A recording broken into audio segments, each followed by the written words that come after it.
ॐ अज्ञानतिमिरान्धस्य ज्ञानाञ्जनशलाकयः चक्षुरुन्मिलितं येन तस्मै श्रीगुरुवे नमः। हरे कृष्णा। आज गीता श्रृंखला के सत्र क्रमांक 278 में आप सभी भक्तों का हार्दिक स्वागत है। आज हम श्रीमद् भगवद गीता के 8वें अध्याय के हैं, जो कि है भगवत प्राप्ति, श्लोक क्रमांक 10 का अध्ययन करेंगे। आइए, श्लोक इस प्रकार है। प्रयाणकाले मनचाचलेन भक्त्या युक्तो योगबलेन चैव भ्रुवोर्मध्ये प्राणम् अवश्यकं सम्यक् सतं परम पुरुषमुपैति दिव्यम। अर्थात भगवान श्री कृष्ण कहते हैं कि मृत्यु के समय जो व्यक्ति अपने प्राणों को भू के मध्य स्थिर कर लेता है और योग शक्ति के द्वारा अविचलित मन से पूर्ण भक्ति के साथ परमेश्वर के स्मरण में अपने को लगाता है, वह निश्चित रूप से भगवान को प्राप्त होता है। यहाँ पर भगवान श्री कृष्ण योग शक्ति का वर्णन कर रहे हैं कि किस प्रकार योग शक्तियों के द्वारा मृत्यु के समय अपने प्राण को भोग के मध्य स्थिर रखते हुए वह मेरा अगर स्मरण करता है भगवान श्री कृष्ण का, तो वो भगवान के धाम को प्राप्त कर सकता है। परंतु कलयुग के लिए कितना कठिन है, हम 6ठे अध्याय में इसके विषय में पढ़ चुके हैं। ध्यान योग है वो बहुत ही कठिन तरीका है भगवान को प्राप्त करने का। कलयुग के लिए विशेष रूप से उसके लिए विशेष प्रकार का आसन चाहिए होता है, एकांत स्थान में जाना होता है। आसन तो बहुत ऊंचा होना चाहिए, मन बहुत नीचा होना चाहिए, और एकांत स्थान में रहकर एकाग्र भाव से अनेक विधियों से गुजरते हुए, अष्टांग योग विधि से गुजरते हुए उस अवस्था में पहुंचकर जहाँ पे पूर्ण रूप से मन को भगवान में लगाकर अपनी चेतना को शुद्ध करते हुए किस प्रकार हम भगवान को स्मरण करते हुए शरीर को त्यागते हैं, उस अवस्था में हम भगवान को प्राप्त करते हैं। तो इस श्लोक में स्पष्ट किया गया है कि मृत्यु के समय मन को भगवान की भक्ति में स्थिर करना चाहिए। एक तरीके से देखा जाए तो स्पष्ट रूप से यही उल्लेख करे श्री कृष्ण, भले योग विधि के द्वारा हो, कृष्ण भक्ति के द्वारा हो, कोई भी विधि हो, परंतु मृत्यु के समय हमने अपने मन को भगवान श्री कृष्ण में स्थिर करना है। और पढ़ चुके हैं, मृत्यु के समय स्थिर करने के लिए हमें जीवन के प्रारंभ से ही कृष्ण भक्ति का अभ्यास करना पड़ेगा, भले वो योग के माध्यम से हो और भक्ति के माध्यम से हो। जो लोग योग अभ्यास करते हैं उनके लिए संस्तुति की गई है कि वे प्राण को भों के बीच में आज्ञा चक्र में ले आए। जो लोग योगाभ्यास करते हैं उनके लिए भगवान श्री कृष्ण संस्तुति करते हैं कि उन्हें अंत में अपने प्राणों को भों के मध्य लाना होता है, और उसके लिए क्या विधि है उसका अलग से भगवान पहले वर्णन कर चुके हैं। जो योगाभ्यास द्वारा भगवान को प्राप्त करना चाहते हैं उनके लिए भगवान भागवतम 11.15.1 में निर्देश देते हुए कहते हैं, जो अनेक प्रकार की योग विधियों के द्वारा भगवान को प्राप्त करना चाहते हैं उनके रास्ते में अड़चनें भी बहुत आती है भक्तों, क्योंकि जब व्यक्ति योगाभ्यास करता है रास्ते में बहुत प्रकार की सिद्धियां प्राप्त होती हैं, और उन सिद्धियों को प्राप्त करके व्यक्ति जो अपना वास्तविक ध्येय था, वास्तविक उद्देश्य था श्री कृष्ण को प्राप्त करना, वह रास्ते में डगमगा जाता है और ऐशो आराम में या कुछ अपना कर्तव्य दिखाने में या कुछ ऐश्वर्य प्राप्त करने में, लोगों की वाहवाही लेने में किसी और ही रास्ते पर विभक्त हो जाता है। जिस प्रकार एक पेड़ को ऊपर से काटने पर उसके आसपास से अनेक प्रकार की शाखाएं विभक्त होती हैं, शाखाएं निकलती हैं, उसी भांति जब व्यक्ति का वास्तविक लक्ष्य टूट जाता है तो वो अनेक शाखाओं में विभक्त हो जाता है।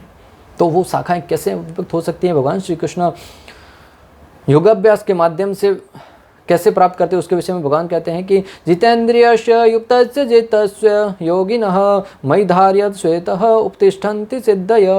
पूर्ण पुरुषोत्तम भगवान ने कहा, हे उद्धव, योग सिद्धियां उस योगी द्वारा अर्जित की जाती हैं जिसने अपनी इंद्रियों पर विजय पा ली हो, अपने मन को स्थित कर लिया हो, प्राणायाम को वश में कर लिया हो, और जो अपने मन को मुझ में स्थित कर चुका हो।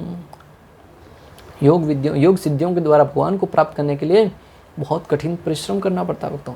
अपने मन को वश में करना पड़ता है, इंद्रियों को वश में करना पड़ता है, अपने मन को भगवान के अंदर स्थिर करना पड़ता है, प्राणायाम को वश में करना पड़ता है। अभी बाधाएं क्या आने वाली हैं, भागवतम 11.15 में भगवान श्री कृष्ण उद्धव जी से 18 प्रकार की योग सिद्धियों का उल्लेख करते हुए कहते हैं, जिसमें प्रत्येक योग सिद्धि द्वारा कोई विशेष शक्ति प्राप्त होती है, जैसे भूख प्यास पर विजय प्राप्त कर लेना। ऐसी ऐसी योग सिद्धियां भक्तों जिसको प्राप्त करके व्यक्ति योगी है वो भूख प्यास के ऊपर विजय प्राप्त कर लेता है। पहले योगी जन तपस्या करते थे, हजारों वर्षों तक तपस्या करते थे वन में जाकर। कैसे करते थे? वो उनके पास विशेष योग शक्ति होती है जिसके द्वारा वो भूख और प्यास पर विजय प्राप्त कर लेते हैं। वरना ध्यान करने बैठे हैं, फिर भोजन पकाने आएंगे, फिर ध्यान करने बैठेंगे, फिर शाम का भोजन, दोपहर का भोजन, सवेरे का नाश्ता, अलग अलग नाश्ता में लगे रहेंगे तो उसमें ही जीवन यापन हो जाता, फिर ध्यान कब करेंगे। इसलिए वो कुछ विशेष प्रकार की जड़ी बूटी करते थे या विशेष प्रकार की योग साधनाओं के द्वारा अपने खाने पीने के ऊपर संयम रख लेते थे, उसके ऊपर विजय प्राप्त कर लेते थे। काफ़ी दूर से वस्तुओं को देखने सुनने की शक्ति, ऐसी ऐसी योग सिद्धियाँ हैं जिसके द्वारा व्यक्ति उसको प्राप्त करके दूर से ही किसी वस्तु को देख सकता है या उसको सुन सकता है। आज की तारीख में उसके लिए व्यक्ति प्राप्त नहीं कर पाता क्योंकि उसके लिए कठिन तपस्या करना पड़ता है। कोई कोई प्राप्त कर भी लेता है तो उसका दुरुपयोग करने में ज़्यादा ध्यान देता है। मन के वेग से शरीर को गतिशील बनाने की शक्ति, व्यक्ति इन सिद्धियों को प्राप्त करके अपने शरीर को मन के वेग से गतिशील कर सकता है। एक ही क्षण में हम अमेरिका पहुंच गए, इतने समय में शरीर को भी गतिशील कर सकता था। फ्लाइट वगैरह सब साइड में रहेंगे। फिर इच्छा अनुसार रूप धारण करने की शक्ति, बहुत ही लुभावना ऑफर है भक्तों। इच्छा अनुसार रूप धारण करना, इसमें कौन सी बड़ी बात है। सुरपंखा वगैरह भी करते थे, राक्षस भी कर पाते थे, परंतु जो वास्तविक उद्देश्य हमारा है भगवत भक्ति, वो बहुत कठिन है। ये रूप धारण करना तो राक्षस भी करते थे, इसमें कोई बड़ी बात नहीं है, परंतु आज के लोगों को ये बहुत ही लुभावना लगता है कि हाँ मैं चाहूँगा वैसा रूप धारण कर सकूँगा। ये बहरूपिया है। अन्यों के शरीर में प्रवेश करने की शक्ति, अन्यों के शरीर में प्रवेश करने की शक्ति योग सिद्धियों से प्राप्त करते हैं। भूत प्रेत वैसे भी प्रवेश करते हैं। इच्छा अनुसार शरीर त्यागने की शक्ति आदि, ऐसे भी अनेक 18 प्रकार की योग सिद्धियों का भगवान ने वर्णन किया है। अपनी इच्छा के अनुसार शरीर त्यागना वगैरह वगैरह। कोई व्यक्ति सिद्धियां प्राप्त करके पानी के ऊपर चलने लगता है, कोई अग्नि के ऊपर चलने लगता है, परंतु मैं आपको जो बताना चाह रहा हूँ ये वास्तविक हमारा लक्ष्य नहीं है। एक बार शिला प्रभुपाद कुंभ के मेले में गए हुए थे, वहाँ पर देखा कि कुछ योगी जल के ऊपर ऐसे ही चल के जा रहे हैं। तब प्रभुपाद जी को किसी ने कहा कि ये देखो, ये है तपस्या, ये है साधना। तुम अपने आप को बड़े सन्यासी मानते हो, बड़े साधु मानते हो, तुम्हारे पास है क्या ऐसी सिद्धियाँ, पानी के ऊपर चल सकते हो। प्रभुपाद जी ने एक नाविक को देखा, 10 रुपया दिया, उसको नाव में बैठे, वो किनारे जाकर वापस आ गए। वो योगी जब वहाँ से जाके वापस आया उससे पहले प्रभुपाद जी आ गए। उसने कहा, वापस आया, बोले कितने वर्षों तक तपस्या करी इसके लिए। उसने कुछ कहा रहेगा इतने वर्षों तक तपस्या करी। बोले मूर्ख हो, बड़ा क्रोधी हो गया। बोले मूर्ख कहते हो मुझे, लोग तो वाह वाही कर रहे हैं। तो बोले जो काम मैं 10 रुपये में भी जाके करके आ गया तो उसके लिए तुमने इतने वर्ष बेकार किए। वास्तविक तपस्या करनी है श्री कृष्ण को प्रसन्न करने के लिए करो, भगवान श्री कृष्ण की भक्ति करने के लिए करो। उसके अलावा जो भी आप कार्य करते हैं वो मात्र शरीर का श्रम एवं ही केवलम, मात्र और मात्र परिश्रम है और कुछ नहीं। ये योग सत्य जीवन के अंत में काम में नहीं आने वाली। जैसा कि शंकराचार्य कहते हैं, शंकराचार्य ने वर्णन किया है, पहले हम पढ़ चुके हैं कि भज गोविंदम भज गोविंदम भज गोविंदम मूढ़ मते, कि मात्र और मात्र गोविंद का भजन करो, गोविंद का भजन करो और गोविंद का भजन करो। मृत्यु के समय कोई सिद्धियां, कोई योग, कोई व्याकरण, किसी प्रकार का धन दौलत रुपया पैसा कोई आपका साथ नहीं देने वाला। एकमात्र कुछ साथ आएगा तो मात्र और मात्र कृष्ण की भक्ति। इसलिए इन सारे के सारे योग सिद्धियों की तरफ ध्यान देने की बजाय हमें चाहिए कि हम भगवत भक्ति में लगे। इन सारी अवस्थाओं से ऊपर उठते हुए जो लोग योगाभ्यास करते हैं उनके लिए संस्तुति की गई है कि वे प्राण को भोग के विषय आज्ञा चक्र में ले आए। यहाँ पर 6 योग चक्र के अभ्यास का प्रस्ताव है जिससे 7 चक्रों पर ध्यान लगाया जाता है। जैसा श्री कृष्ण ने भी यहाँ पे उल्लेख किया कि इन सारे के सारे योग सिद्धियों से ऊपर उठते हुए व्यक्ति को अपने जो प्राण है उनको भोगों के मध्य लाकर भगवान का चिंतन करना चाहिए। और यहाँ पे जो वर्णन आया वो 6 योग चक्र का वर्णन आया है। परंतु निरंतर कृष्ण भावनामृत में लीन रहने के कारण शुद्ध भक्त भगवत कृपा से मृत्यु के समय योगाभ्यास के बिना भगवान का स्मरण कर सकता है। परंतु जो कोई व्यक्ति भगवत भक्ति में लगा हुआ है, कृष्ण भावनामृत में लगा हुआ है, वह व्यक्ति इन सारे के सारे योगाभ्यासों को नहीं करने पर भी जीवन में मात्र कृष्ण भावनामृत का पालन करने से मृत्यु के समय वो बड़ी आसानी से भगवान का स्मरण कर सकता है। प्रमाण भक्तों, भगवद गीता 8.14 अन्य सचेता सततम यो मां स्मरति नित्यशः तस्य अहम सुलभ पार्थ नित्य योक्तस्य योगिनां। भगवान श्री कृष्ण 8.14 में कहते हैं, हे अर्जुन, जो अनन्य भाव से निरंतर मेरा स्मरण करता है उसके लिए मैं सुलभ हूँ, क्योंकि वो मेरी भक्ति में प्रवृत्त रहता है। श्री कृष्ण कहते हैं कि जो अनन्य भाव से मेरा भजन करता है, मेरा चिंतन करता है, उसके लिए मैं सुलभ हूँ, अर्थात बड़ी आसानी से प्राप्त करने योग्य हूँ। शर्त क्या है? सततम कीर्तयन्तो माम, अनन्य भाव से प्रेम पूर्वक भगवान का भजन करना है। भले स्त्री हो, पुरुष हो, नौजवान हो, वृद्ध हो, कोई भी व्यक्ति हो। अगर कोई व्यक्ति, अरे कुंती महारानी ने भगवान को पहचान लिया, मीराबाई ने भगवान को जान लिया, अगर इसके लिए कोई मापदंड होता कि नहीं ब्रह्मचारी व्यक्ति ही प्राप्त करेगा, ब्राह्मण ही प्राप्त करेगा, तो फिर वो कैसे प्राप्त करते हैं? सबरी ने भगवान श्री रामचंद्र को प्राप्त कर लिया। अगर होता कि ब्राह्मण ही प्राप्त करेगा तो फिर सबरी के लिए तो कभी पॉसिबल ही नहीं था। गुहराज ने भगवान श्री रामचंद्र को प्राप्त कर लिया। अगर स्त्रियों के लिए नहीं होता तो फिर ये सब जो दृष्टांत दिए जाते हैं, मीराबाई का दृष्टांत है, इन सब को कैसे प्राप्त होते भगवान? भक्तों, समझने वाली बात है कि भक्ति है वो किसी जाति, वर्ण, देश, काल, परिस्थिति पर निर्भर नहीं करती। पहले कहते लोग कि मात्र भारत में जन्म लेने वाले ही भगवान को प्राप्त कर सकते हैं। फिर आज तो पाश्चात्य जगत के लोग हैं, वो भगवान भारत के लोगों से भी ज़्यादा बढ़ चढ़कर भक्ति करते हैं। अपने नन्हे नन्हे बच्चों को गुरुकुल में पढ़ने के लिए भेजते हैं, धोती कुर्ता पहन के सिखा रखते हैं, गौ सेवा करने के लिए लगाते हैं। जबकि हमारे बच्चे तो पाश्चात्य जगत को अनुकरण करने में लगे हुए हैं। वस्त्र दिन ब दिन छोटे होते जा रहे हैं। बहन बेटियां हैं, उनको दुर्भाग्य के साथ कहना पड़ रहा है कि फेसबुक पर, व्हाट्सएप पर, बड़े बड़े प्लेटफॉर्मों पर आकर, इंस्टा प्लेटफॉर्म पर आकर उनको अपने शरीर का अंग प्रदर्शन करने में लगे हुए हैं। कहाँ गई हमारी संस्कृति? कहाँ गया हमारा वैदिक ज्ञान? क्यों नहीं हम उनको संभाल पा रहे? क्यों नहीं हम अपने बच्चों को सही संस्कार दे पा रहे? क्योंकि हम स्वयं भोगों में लगे हुए हैं। हमें स्वयं पूरे दिन फेसबुक, व्हाट्सएप, इंस्टाग्राम, इन सब से फुर्सत मिले तब ना हम अपने बच्चों को ध्यान दे पाएंगे। प्रत्येक माता पिता का कर्तव्य है कि वो अपने बच्चों को वैदिक शिक्षा का ज्ञान दे। भागवतम में वर्णन आता है भक्तों कि गुरु न सस्यात्, स्वजनो न सस्यात्, पिता न सस्यात्, माता न सस्यात्, कि कोई भी व्यक्ति गुरु बनने तक योग्य नहीं है अगर वो व्यक्ति अपने ऊपर आश्रित जन को जन्म मृत्यु के चक्र से मुक्ति न दिला पाए। पिता पिता बनने योग्य नहीं है, माता माता बनने योग्य नहीं है, यहाँ तक कि पूजनीय देव को भी पूजनीय देव बनने का अधिकार नहीं है अगर वो अपने ऊपर आश्रित जन को जन्म मृत्यु के चक्र से मुक्ति न दिला पाए।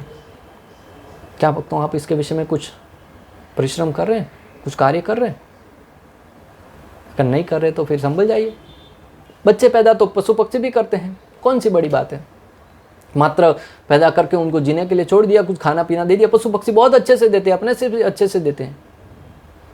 मनुष्य जन्म प्राप्त हुआ है तो अपने ऊपर आश्रित जन को आपको चाहिए कि जन्म मृत्यु के संकट से चक्र से मुक्त दिलाए, और उसके लिए हमें स्वयं को भगवद गीता है, भागवतम जैसे शास्त्रों का अध्ययन करना होगा।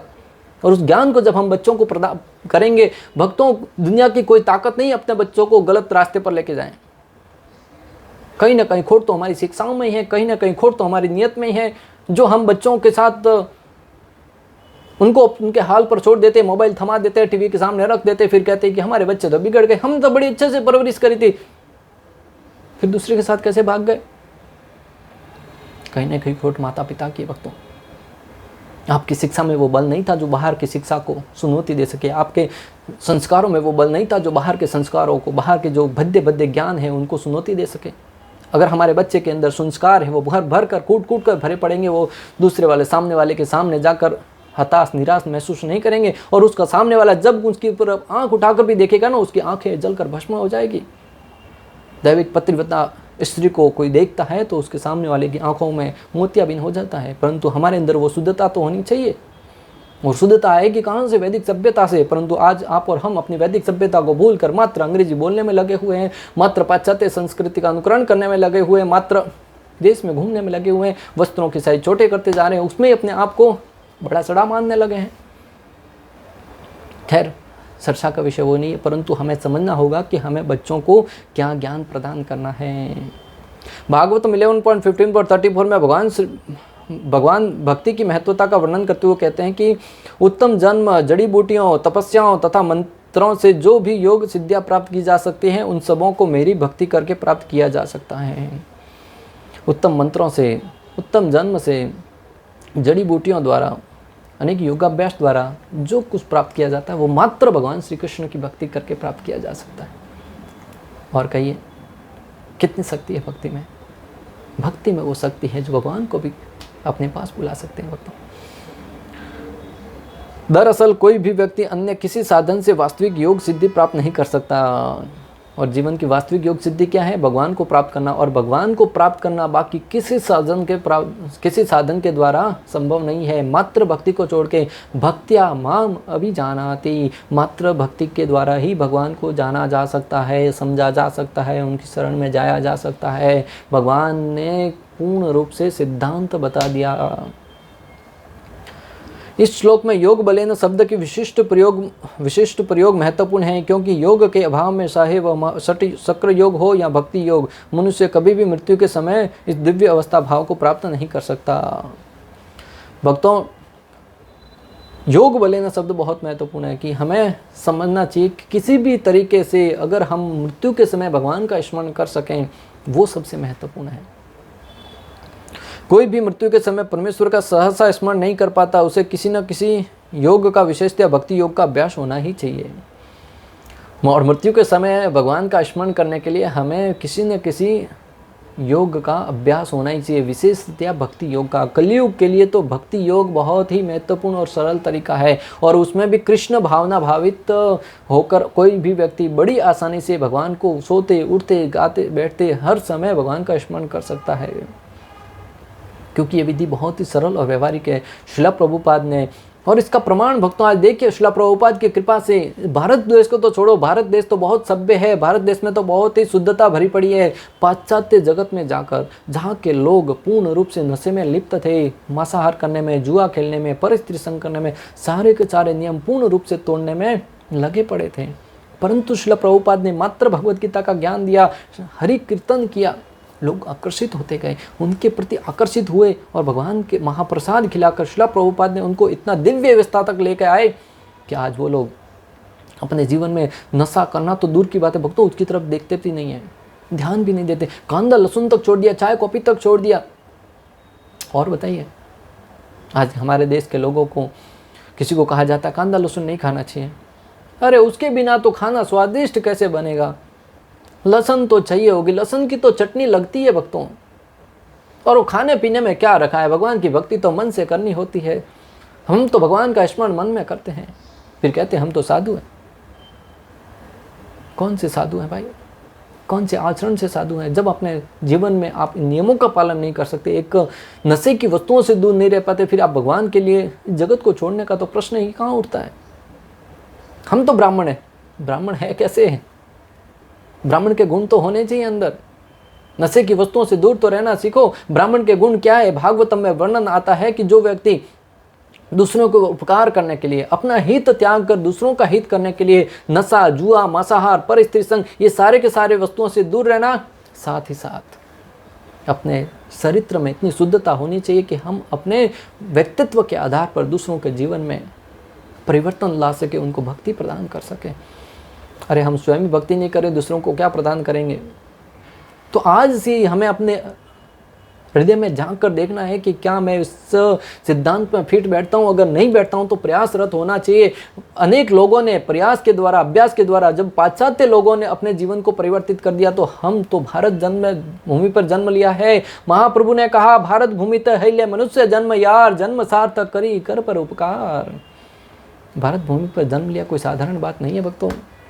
बड़े बड़े देवता भारत भूमि पर जन्म लेने के लिए लालायित रहते हैं, तरसते हैं, आशा भरी निगाहों से देखते हैं कब भारत भूमि पर जन्म लेने को मिलेगा। और वहाँ पे श्री कृष्ण, प्रभु श्री रामचंद्र जैसे महान परम पुरुषोत्तम भगवान अवतरित हुए हैं। उनके दिव्य लीलाओं को सुनते हुए, कथाओं को सुनते हुए, भगवत भक्ति करते हुए, उनके तीर्थ स्थलों का भ्रमण करते हुए हम भगवत धाम को जाएंगे। इसलिए अगर हमें यहाँ पे जन्म प्राप्त हुआ है तो उसकी सार्थकता को समझते हुए अपने बच्चों को आध्यात्मिक ज्ञान प्रदान करें, स्वयं भी आध्यात्मिक ज्ञान अर्जित करें, समाज में कृष्ण भक्ति का संचार करने के लिए, गौ माता की सेवा करने के लिए, भगवत भक्ति प्रदान करने के लिए, जगह जगह जाकर उनको प्रेरणा प्रदान करने के लिए हमेशा कार्यान्वित होना चाहिए।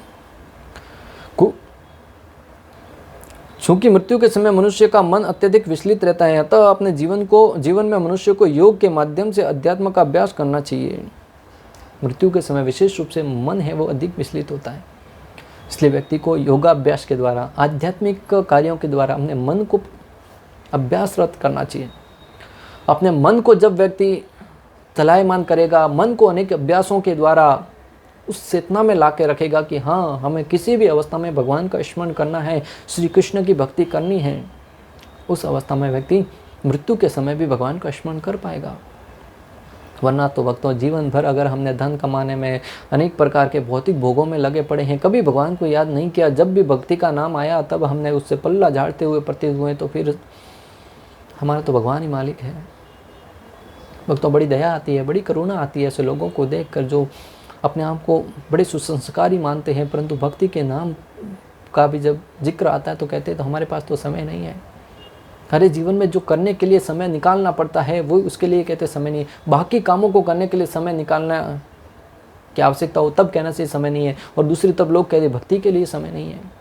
मनुष्य जन्म प्राप्ति इसके लिए हुआ है कि हम इस जीवन में रहकर भगवत भक्ति करते हुए, अपने भगवत कार्यों को करते हुए दिव्य आध्यात्मिक जगत में प्रवेश करें। और उसके लिए श्री कृष्ण ने भर भर कर प्रत्येक अध्याय में कितना विस्तार से वर्णन किया है। अर्जुन ने आप और हमारे लिए इतना विस्तार से भगवान के सामने जिज्ञासा रखी, और भगवान ने अर्जुन की जिज्ञासाओं को पूर्ण करते हुए आप और हमको दिव्य ज्ञान दिया है। परीक्षित महाराज ने सुखदेव गोस्वामी के सामने जिज्ञासा रखी, और सुखदेव गोस्वामी ने भागवतम रूपी ज्ञान हमें प्रदान किया।